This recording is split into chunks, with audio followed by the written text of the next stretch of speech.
In the middle of World War II, German engineers received a surprise that would change how they viewed their enemy. It wasn't a secret weapon or a new kind of bomb. It was a plane, heavy, slow, and seemingly outdated. Yet it kept coming, again and again, across the skies of Europe. Its name was whispered with a mix of frustration and disbelief. The Boeing B-17 Flying Fortress. To the Luftwaffe, the B-17 was a mystery wrapped in aluminum. German pilots had shot at it, torn holes through its wings, shredded its fuselage, and still it flew. Crews reported seeing fortresses limping home with half their tails gone, engines dead, wings on fire. They refused to crash. They refused to die. At first, German intelligence dismissed the reports. No plane could survive that kind of punishment. But then, in late 1943, one B-17 was forced down relatively intact in occupied Europe. The Luftwaffe recovered it and sent it straight to the testing facilities at Rechlin, Germany's top secret flight evaluation center. The engineers who gathered around the captured aircraft couldn't believe what they saw. The plane looked crude compared to their sleek Messerschmitts and Junkers designs. Rivets everywhere, thick armor plating, and a cockpit built more like a bunker than a pilot's seat. But it wasn't beauty that impressed them. It was resilience. They examined the control systems, the engines, the fuel lines, and what they found stunned them. Every major system was duplicated or triplicated. If one hydraulic line was destroyed, another took over. If an engine failed, the others could compensate. The electrical network could reroute itself, and even the landing gear could be cranked down manually. To the Germans, who built aircraft for speed and precision, the B-17 seemed almost primitive. But as one engineer reportedly said, primitive can be powerful. During tests, the Germans deliberately damaged the B-17, shot through the wings, cut cables, even simulated fire in the engines. Each time the plane kept functioning. It lost power, it struggled, but it did not fail. Its frame, its redundancies, its rugged construction, everything was designed to survive what no pilot should. They realized that this wasn't just a bomber. It was a fortress in the sky, exactly as its name claimed. As one German report would later note, it is built not to fly beautifully, but to return home. And that, perhaps, is its greatest strength. For the first time, the men who had laughed at the clumsy American bomber began to understand why their aces cursed it. The Flying Fortress was not elegant, but it was immortal. When the captured B-17 was brought into the Rechlin testing center, the German engineers treated it like a specimen from another world. The Luftwaffe had expected a heavy bomber to be sophisticated, perhaps even fragile, but what they saw before them was something entirely different. They disassembled the plane piece by piece, studying its armor layout, its control systems, and its engines. What fascinated them most was not what it had, but how it had been built. The B-17 was not a product of elegance. It was a product of philosophy, one rooted in the industrial might of the United States. Everything was standardized: bolts, panels, wiring, all interchangeable. The Germans, used to precision craftsmanship and custom fitting, were astonished. This was mass production turned into an art form. The B-17 could be built in thousands, repaired in hours, and sent back to battle the next day. One engineer reportedly remarked, "They build airplanes the way we build clocks, but for war." The reports from Rechlin described the B-17 as a marvel of endurance. Its armor layout, though simple, was carefully placed, protecting the crew and the critical systems without wasting metal. The self-sealing fuel tanks, a detail overlooked by many, impressed even the most skeptical officers. When hit, the rubber lining swelled, sealing the holes and preventing explosions that would have doomed other aircraft. Then came the tests. They deliberately overloaded the plane with weight, simulated damage to control surfaces, and even tried flying with one engine shut down. To their disbelief, it still flew straight. With two engines gone, it limped forward. With three, it could still glide to safety. One German pilot who tested the aircraft under supervision wrote afterward, "It feels like it refuses to fall. You can almost sense its will to stay in the air." What shocked the Germans most was how much damage the plane could take in combat and still return to base. Intelligence reports poured in from across the front. Photos of B-17s landing in England with holes the size of men through their fuselages, tails shredded, and wings nearly torn off. They realized this wasn't luck. It was design. The Flying Fortress wasn't built to be the fastest or the most advanced. It was built for one thing: survival. Every inch of it had been designed with one goal in mind: to bring its crew home alive. To the Germans, this discovery was unsettling. Their own bombers, the Heinkel He-11-1 and the Dornier Do-17, could never take such punishment. They were lighter, faster, but far more fragile. They relied on speed and formation, not on durability. The B-17 changed that equation. It was a flying contradiction: slow but strong, heavy but enduring. And as German engineers wrote their final notes, one of them summed it up in a single sentence that would echo long after the war. "We build to dominate. They build to endure. That is why they will win." The German engineers were not easily impressed, but the more they studied the B-17, the more unsettled they became. This aircraft was unlike anything they had ever seen, not because it was revolutionary in technology, but because it was revolutionary in purpose. It was a war machine built not on brilliance, but on balance. At the Rechlin Test Center, Luftwaffe officers gathered around the captured B-17 as technicians opened the fuselage panels. The interior was utilitarian, almost crude by German standards. Wires ran openly, rivets were visible, and the cockpit lacked the polish of a Junkers or Heinkel. Yet everything worked, perfectly, predictably, even after combat damage. What truly astonished the Germans was the redundancy. Every system, from hydraulics to power controls, had backups. Damaged cables could be rerouted. Broken fuel lines could be sealed off. The plane could lose half its electrical system and still return home. It was not elegant engineering. It was practical genius. One German officer was overheard muttering, "We would never build something this way."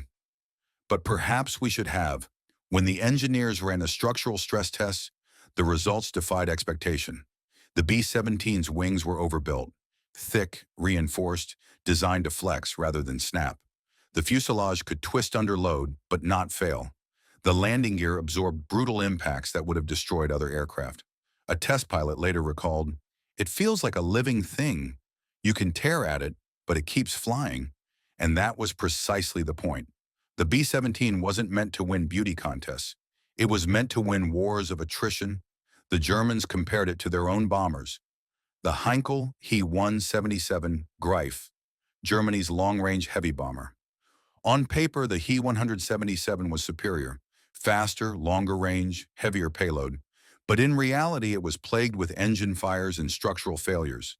The B-17, though slower, was reliable. It could fly thousands of miles, take heavy fire, and still return. For the Luftwaffe's test division, this reliability was both humbling and terrifying. It revealed the industrial truth behind the war: that the Allies could produce not just advanced machines, but consistent ones. The Americans were building air power by the thousands, while Germany was struggling to maintain a fraction of its fleet. In one report dated 1943, a German engineer wrote, "The Americans are not winning because of their technology. They are winning because of their system." He went on to describe the B-17 as a symbol of that system: standardized, repairable, endlessly reproducible. It was, in his words, a fortress that can be rebuilt faster than we can destroy it. The engineers began to understand that they were fighting not just an enemy of soldiers and pilots, but of factories, logistics, and design philosophy. Every rivet, every sheet of aluminum on the B-17 represented the industrial capacity of a nation that had prepared for a long war and would outlast them. The Germans had built weapons that demanded perfection. The Americans had built one that survived imperfection. And as the engineers stepped back from the aircraft that day, one of them simply whispered, "It was made to take punishment, and so were the men who fly it." In the months that followed, the captured B-17 became one of the most closely studied aircraft in the Third Reich. At Rechlin and later at Gatow Airfield near Berlin, German engineers and test pilots dissected every aspect of it, not out of admiration, but out of necessity. The Luftwaffe was desperate. The war in the air had turned against them. By 1943, the Allied bombing campaign had grown relentless. Waves of B-17 and B-24s were hammering German cities, factories, and railways. Despite staggering losses, the flying fortresses kept coming, seemingly endless formations, each aircraft bristling with machine guns and carrying tons of bombs. To German engineers, this persistence made no sense. How could a plane so large, so exposed, survive missions over enemy territory again and again? The answer lay not in armor or speed, but in design philosophy and teamwork. The B-17 was built around the concept of formation defense. Each bomber covered the others with interlocking fields of fire. A lone B-17 was vulnerable, but a squadron became a fortress in the sky, 50 machine guns creating a storm of bullets for any fighter that dared to attack. When the Germans tested the aircraft, they simulated battle damage. They shot holes through its fuselage, ruptured control lines, and even blew out sections of the tail. Again and again, the B-17 refused to fail. It could fly with one engine dead, sometimes even two. It could lose half its tail and still land. It could limp home, leaking fuel and smoke, when any other aircraft would have been scrap. One Luftwaffe engineer wrote in his report, "We cannot comprehend how this machine continues to fly. It appears to have a will of its own, and yet there was no mystery, only meticulous planning." Boeing had designed the B-17 to be forgiving. Its control surfaces were oversized, its wing spars massively reinforced. Even the fuel tanks were self-sealing, reducing the chance of fire. The Germans began using the captured B-17 for training and testing purposes. They repainted it with Luftwaffe insignia and gave it a new designation, Dornier d'Eau 200, though its soul remained unmistakably American. Test pilots took it aloft, marveling at its stability and its endurance. After one flight, a German pilot remarked, "It flies like a house with wings, heavy, stubborn, and unstoppable." But the real revelation came when they tried to replicate its manufacturing methods. They quickly realized the B-17 was not a product of genius alone. It was the product of an industrial ecosystem. American factories had perfected the art of modular construction. Parts made in Seattle, Detroit, and Kansas fit together flawlessly. Thousands of workers, many of them women, built components that could be swapped without adjustment. For the Germans, who relied on smaller, specialized workshops and complex hand-fitting, this efficiency was almost unthinkable. As they studied the bomber, some engineers began to see the larger picture. The B-17 wasn't just a weapon, it was a message. It represented the sheer scale of American production, the coordination of resources, and the will to outlast rather than outgun. One senior Luftwaffe technician wrote, "The Americans build airplanes as we build clocks, with precision, but they build thousands of them." The realization struck like a cold truth. Germany's craftsmanship had been its pride, but in this new kind of war, it was no longer enough. As the engineers watched formations of B-17's Thunder pass high above Germany, they understood what their captured aircraft truly symbolized. Not just power, but permanence. A machine that could take punishment, return, and fly again. It was, in its own way, the embodiment of the nation that built it.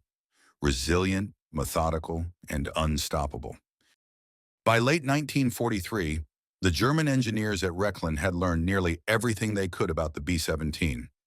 And yet, it continued to astonish them. No matter how many stress tests they ran, no matter how much simulated damage they inflicted, the flying fortress kept flying. In one famous demonstration, engineers intentionally removed part of a B-17's vertical stabilizer, nearly a third of its tail, then sent it aloft with a test pilot. To their disbelief, the bomber climbed steadily, turned gently, and returned to land safely. The flight officer in charge simply shook his head and muttered, "Ein Wunder aus Metall." A miracle of metal, but it was no miracle. It was engineering foresight. The aircraft's redundancy was unlike anything the Germans had built. Every critical system had a backup. Control cables were duplicated, hydraulics could be bypassed manually, and the electrical system could reroute itself around damaged lines. The B-17 could be torn apart and still find a way home. German designers had focused on performance, speed, agility, precision. Their aircraft, from the sleek Messerschmitt B F-109 to the fearsome Focke-Wulf FW-190, were works of aerodynamic art. But they were fragile, built for offense, not endurance. The Americans, on the other hand, had built something different, a weapon designed to survive its own battlefield. It was slower, heavier, less elegant, but brutally effective. The German engineers began to compare it with their own bombers. The Heinkel He-1, the Dornier Do-17, the Junkers Ju-88. None could take the same punishment. None could sustain the same damage and still keep flying. Reports began to circulate within the Luftwaffe command. The American bomber can absorb damage equal to 10 of our aircraft. It was a demoralizing truth, especially for fighter pilots. Many Luftwaffe aces confessed that attacking B-17 formations felt like diving into a wall of steel and fire. Each fortress carried up to 13 heavy machine guns, firing from nose, tail, and turret. A single B-17 could throw out more than a ton of lead in a minute. Multiply that by dozens in formation, and it became a storm that could shred even the fastest interceptor. One German pilot later said, "When we attacked the fortresses, we were not hunting. We were surviving." As Allied bombing intensified, the Germans began to capture damaged B-17s forced down over occupied Europe. Each one told a story of resilience. Fuselages riddled with holes, engines burned out, control surfaces shredded, and yet the crews often survived. Photographs circulated among Luftwaffe analysts showing aircraft so torn apart they looked like flying skeletons.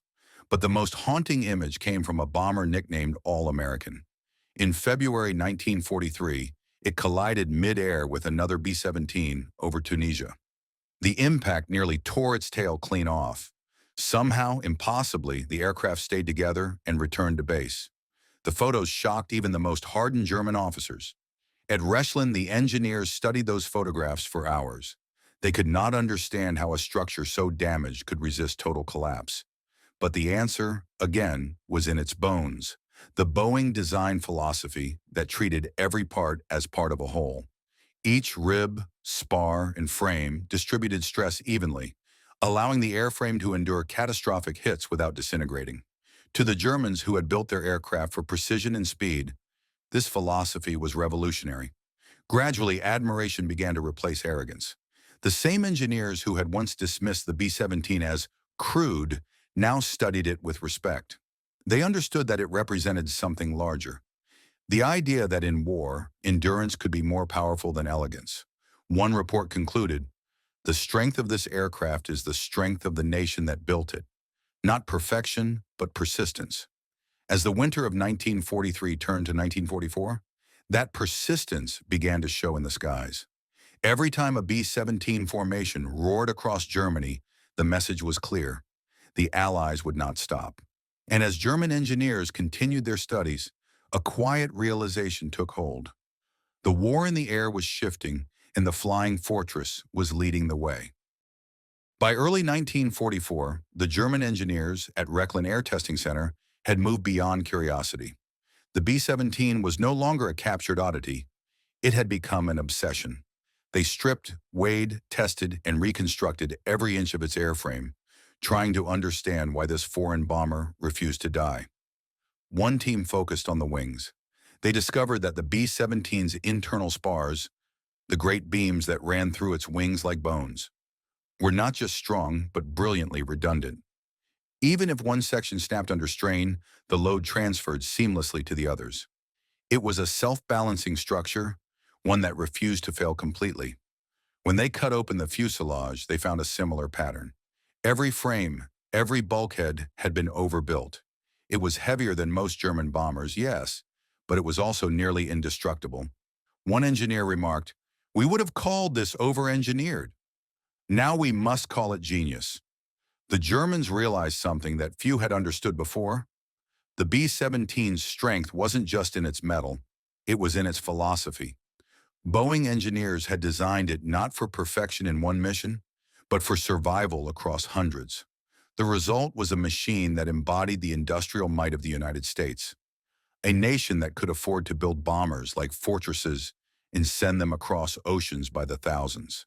To the Germans, this was staggering. Their factories were already struggling under constant bombing. Aluminum was scarce, labor was short, and fuel nearly gone. Yet across the Atlantic, American factories were turning out a new B-17 every 90 minutes. At the same time, in the skies above Germany, the Luftwaffe was beginning to lose control. The bomber streams were growing larger, their escorts more deadly. P-47 Thunderbolts and the new long-range P-51 Mustangs accompanied the flying fortresses deep into the heart of the Reich. For German pilots, it was no longer a matter of skill. It was survival. The defensive firepower of the B-17 formations created walls of lead so dense that entire squadrons of interceptors could be shredded before reaching their targets.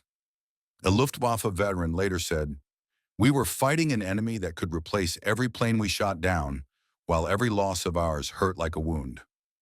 Meanwhile, the engineers at Rechlin kept their focus.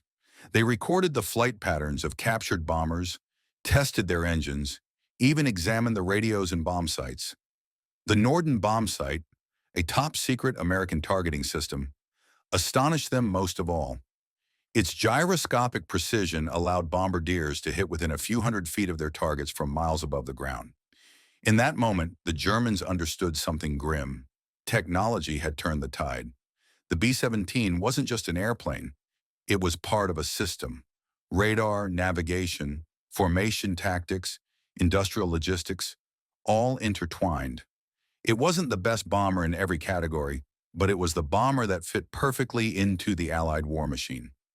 One engineer later wrote, "We were searching for the weakness of this aircraft, but we found the weakness in ourselves. We built for precision. They built for purpose."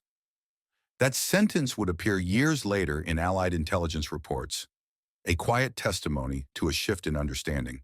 The Germans had realized that they were not just losing an air war, they were losing an industrial one. By spring 1944, the B-17 had become a symbol of inevitability. Its silhouette in the clouds meant not just bombs, but persistence. No matter how many were shot down, more always came. And in the secret hangars of Germany, the men who had once laughed at its design now studied it with a mixture of awe, envy, and resignation. They knew, though few dared say it aloud, that this machine, this fortress of aluminum and resolve, had helped seal the fate of the Reich. By the summer of 1944, the German engineers' fascination with the B-17 had turned into something close to disbelief. Each test flight deepened their respect and their despair. What had begun as a study in enemy design became a mirror reflecting their own failures. At the Rechlin testing grounds, one captured B-17F was prepared for a full series of stress trials. The engineers wanted to know just how much punishment it could take before collapsing. They simulated flak bursts, fired at the control surfaces, and even damaged parts of its wings and engines. Yet the bomber continued to fly. The flight logs recorded astonishing results. With 2 engines shot out, it stayed airborne. With half its tail shredded, it maintained control. With holes big enough to walk through in its fuselage, it still returned to base. One German engineer, staring through his goggles, muttered, "If we had built this, the war might have gone differently." Inside the Luftwaffe command, reports of these tests circulated quietly. Some officers dismissed them. Pride would not allow them to praise an enemy machine. But the pilots who had faced the flying fortresses firsthand knew better. They had seen them limping home, engines on fire, crews wounded, yet still flying toward England. One ace recalled, "You could tear off their wings and they would still find a way to fly." The German engineers soon discovered why. Beneath the armor plates and rivets, the B-17 carried an extraordinary system of backup controls. Cables, pulleys, and redundant hydraulics designed so that even if the primary systems failed, the pilot could still maneuver the aircraft. In a world where most bombers were one hit away from falling apart, the flying fortress seemed almost immortal. But the true revelation came not from its armor or its weapons. It came from its soul, the crew. When the Germans interrogated captured American airmen, they were stunned by what they learned. Each crewman knew his job to perfection, but more importantly, they trusted one another completely. The B-17 was not just a machine, it was a team of 10 men who believed in their fortress and each other. That belief made them dangerous and unstoppable. A German intelligence officer later wrote, "Their machine is designed to live, and their men are trained to live inside it. We built for machines. They built for men." Meanwhile, the Allies continued their relentless bombing campaign. Every week, hundreds of B-17 crossed the skies over Europe. Factories, rail yards, and fuel depots burned from Hamburg to Munich. The Luftwaffe fought back fiercely, but each counterattack drained what little strength remained. At Rechlin, the engineers tested a final captured B-17G, the newest model, bristling with guns and fitted with a chin turret. They marveled at its simplicity. It could be assembled in hours, repaired in the field, and modified for new missions without redesign. They realized then that the true genius of the Flying Fortress wasn't its toughness. It was its adaptability. It could evolve faster than Germany could respond. The irony was cruel. The very nation that had once led the world in precision engineering was being outbuilt, outplanned, and outlasted.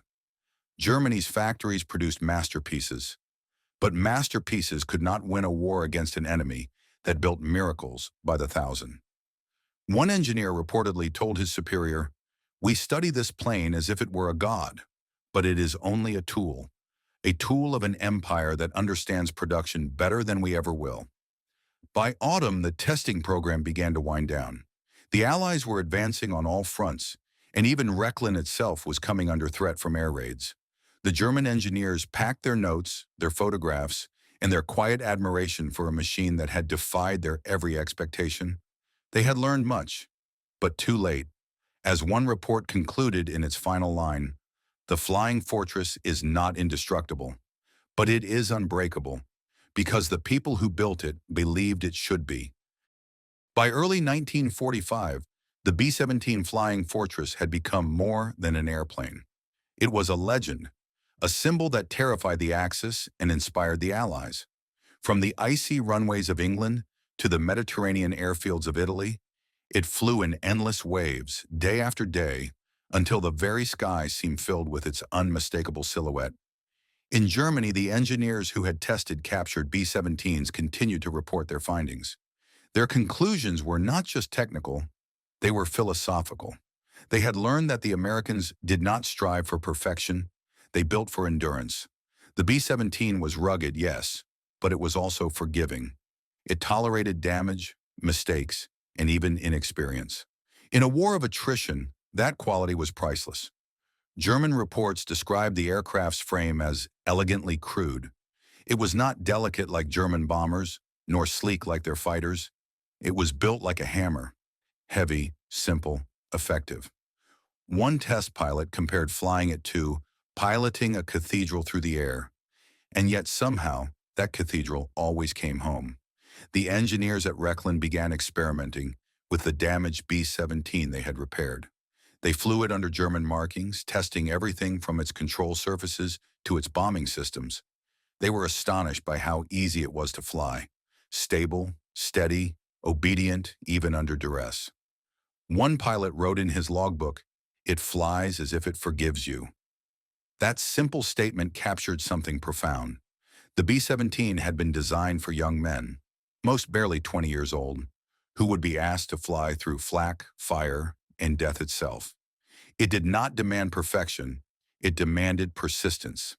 German intelligence officers analyzed captured mission reports from downed B-17 crews. What they found was both remarkable and chilling. Some bombers had flown back across the channel with half their crew dead, wings shredded, engines gone, fuel leaking into open air, and still landed. A few had even been repaired and sent back into combat within days. To the Luftwaffe, this defied logic. To the Americans, it was Tuesday. A Luftwaffe colonel reading one of these reports reportedly said, "This is not an airplane. It is an institution." By this stage, the German engineers had come to an uncomfortable truth. The war in the air had never truly been about technology. It was about production, about who could fill the skies and keep them filled. The United States could build 12 B-17 bombers in the time it took Germany to build one Heinkel or Dornier bomber, and each American aircraft came with trained crew, spare parts, and fuel ready to go. The Germans realized they were no longer fighting a military opponent. They were fighting an industrial civilization. One of the final B-17s captured in France had been patched with over 1,000 holes before its last flight. The engineers inspected every inch of its battered body. They traced the bullet paths, examined the mangled spars, and found evidence of repairs done mid-mission by its crew. They couldn't believe it had returned to base at all.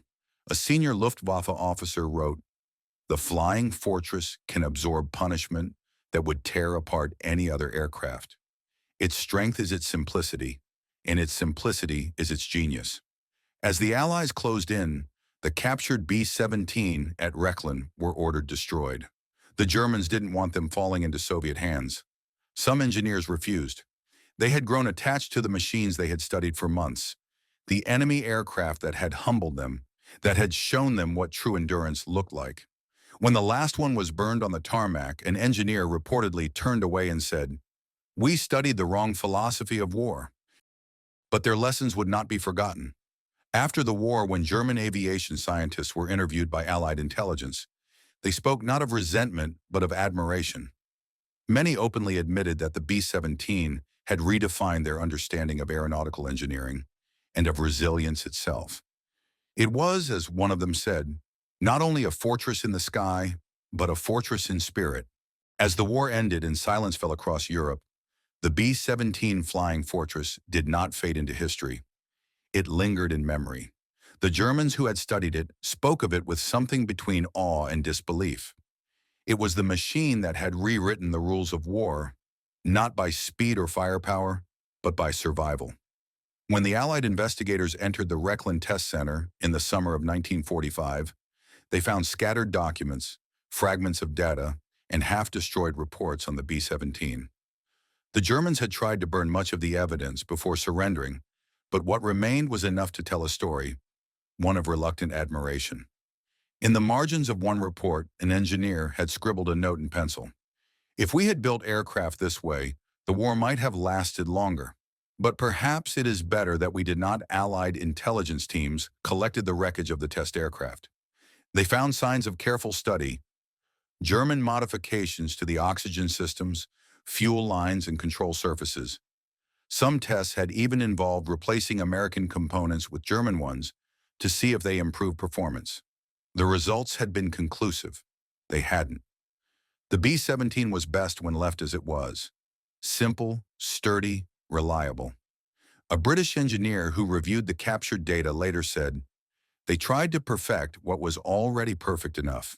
For the Luftwaffe, the B-17 represented a mystery they could not solve. German bombers were fast but fragile, efficient but delicate. They required expert maintenance and careful pilots. The B-17, by contrast, seemed to survive through sheer stubbornness.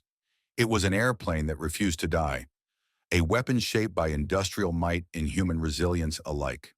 One former German officer recalled, "Every fortress we shot down cost us dearly, and for every one we destroyed, 5 more appeared in the sky." After the war, as the Cold War began, some of the surviving B-17 found new lives, patrolling coasts, mapping terrain, even fighting forest fires. Others sat in boneyards, their metal frames weathered but still intact, as if waiting for another mission. Meanwhile, former German engineers, now working in the aviation industries of a rebuilding Europe, carried with them the lessons they had learned. The principles of durability, modularity, and forgiveness became central to post-war aircraft design. In a quiet way, the Fortress had changed not only the war, but the peace that followed. In interviews decades later, many of those engineers spoke openly about their experience testing the B-17. One admitted, "We could not believe how much damage it could take. It was as if it had a soul, not of steel, but of purpose." That statement, though poetic, carried truth. The B-17 was never just metal and rivets. It was a philosophy, one built on teamwork, production, and endurance. It was an airplane that embodied the strength of democracy itself, imperfect, heavy, loud, but unstoppable when united. The German engineers had once laughed at its bulk, at its crude welds, at its riveted skin. Now they saw those same features as virtues. What they had mocked as excess became, in hindsight, genius. One of them summed it up best. The Americans built an airplane for men, not for machines. By the late 1940s, the B-17 had already passed into legend. Its name, Flying Fortress, was no longer just a title. It was a truth proven in the smoke of war, acknowledged even by those who had once tried to destroy it. To the Germans, it was the plane that could not be killed. To the Allies, it was the plane that would not quit. And in both memories, as friend and foe, it endured. When the final years of the 1940s faded into the jet age, the B-17 Flying Fortress became more than just a relic of the past. It became a symbol of endurance itself. Across airfields from Britain to Texas, the rusting hulks of old bombers sat beneath the open sky, wings drooping, engines silent, but their stories very much alive. To the men who had flown them, the B-17 was a friend, stubborn, heavy, but dependable. To the men who had fought against them, it was a mystery, an enemy machine that seemed to defy physics, surviving where logic said it should not. And to the German engineers who had studied it in those desperate final months of war, it became something more profound, a lesson in humility.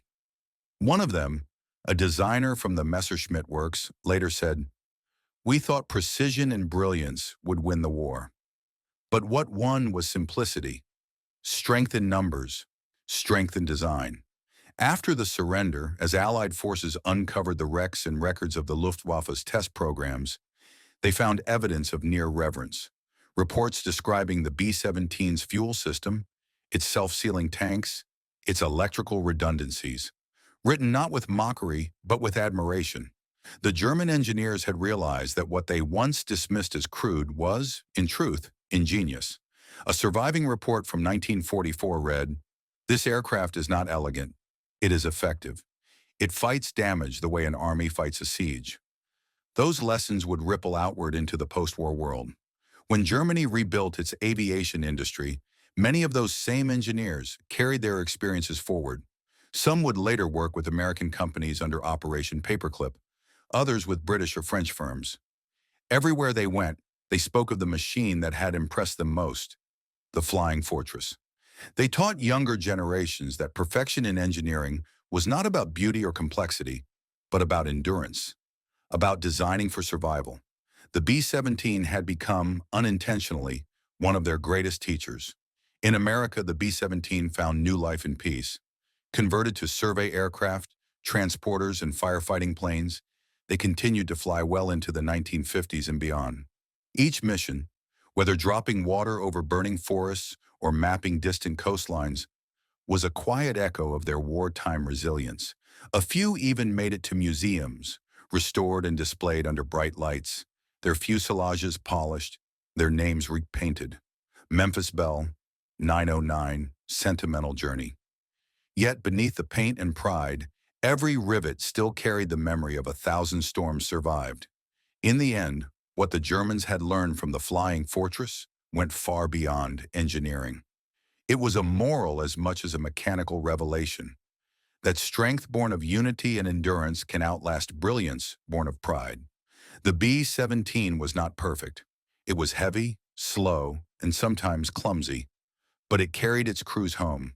And that, in the end, was what mattered most. When historians speak of the air war over Europe, they speak of strategy, production, and loss.